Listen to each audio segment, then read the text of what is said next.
La diversificación curricular. El profesor Pedro Huarcaya, un experimentado funcionario, es director de gestión pedagógica en su Dirección Regional de Educación y ha convenido con su director en la necesidad de implementar un plan para empezar a elaborar su currículo regional. Según las normas, esto pasa por diversificar el currículo nacional. ¿Por dónde empezar? Currículo nacional y regional. Los aspectos comunes. Don Pedro ha leído el artículo 28 del Reglamento de la Ley General de Educación y, por lo tanto, sabe que debe hacer la diversificación tomando como base el Currículo Nacional de Educación Básica. Pero, ¿qué significa esto?, le pregunta su equipo de especialistas. El propio Currículo Nacional da pautas muy claras, les dice don Pedro. Tomarlo como base significa que su currículo regional debe diseñarse desde el enfoque curricular por competencias, compartir el mismo perfil de egreso y los estándares de aprendizaje. ¿Y por qué no pueden ser diferentes?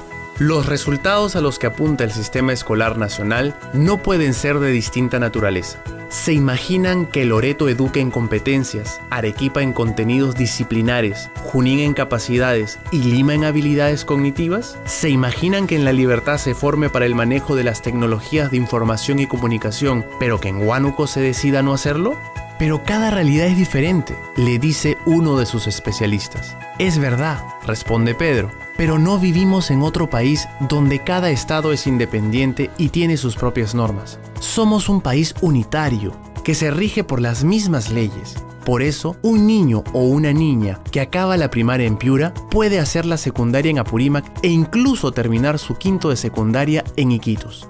¿Y entonces, dónde está la diferencia?, le preguntan nuevamente sus especialistas. Currículo regional, sus particularidades. Bueno, dice don Pedro, según las normas queda claro que nuestro currículo regional debe incluir todas las competencias del currículo nacional, pero que éstas se pueden contextualizar. ¿Y eso qué significa? Pues aportar información sobre nuestra realidad regional, sobre las características de nuestros estudiantes, de nuestra geografía, nuestra realidad económica y sociocultural. Si queremos que los estudiantes aprendan sobre la historia regional, literatura regional, arte regional, necesitaremos reunir información e incluso realizar estudios previos. No podemos aportar esa información solo en base a la opinión o al conocimiento personal de los miembros del equipo formulador. ¿Y eso es todo? No. Además, podemos incluir nuevas competencias si lo consideramos necesario, siempre y cuando respondan a necesidades de nuestros estudiantes, al enfoque curricular por competencias, a los lineamientos generales de inclusión, interculturalidad y bilingüismo, siempre alineadas al perfil de egreso. También deberemos establecer sus respectivos estándares que permitan evaluar la competencia y describir desempeños de grado. ¿Y qué debemos hacer para empezar?, le preguntan a don Pedro. Hay que empezar por formar un equipo curricular regional, cuidando que sus miembros sean profesionales con los conocimientos curriculares necesarios y que representen además a los diferentes niveles y modalidades educativas. Acto seguido, hay que elaborar con ellos un plan de trabajo. ¿Qué debe contener ese plan? Las orientaciones para la diversificación curricular nos dicen lo que no debe faltar. Paso 1. Hacer un diagnóstico. En primer lugar, hay que prever un diagnóstico, pero enfocándolo en las potencialidades, demandas y desafíos que el contexto regional plantea a la educación, así como en las características de nuestros estudiantes. Este diagnóstico tendría que considerar necesariamente las poblaciones locales que requieran educación intercultural bilingüe, así como aquellas con discapacidad, talento y superdotación. Si hay estudios previos y son serios, hay que considerarlos. Paso 2. Incluir aportes del proyecto educativo regional y las evaluaciones.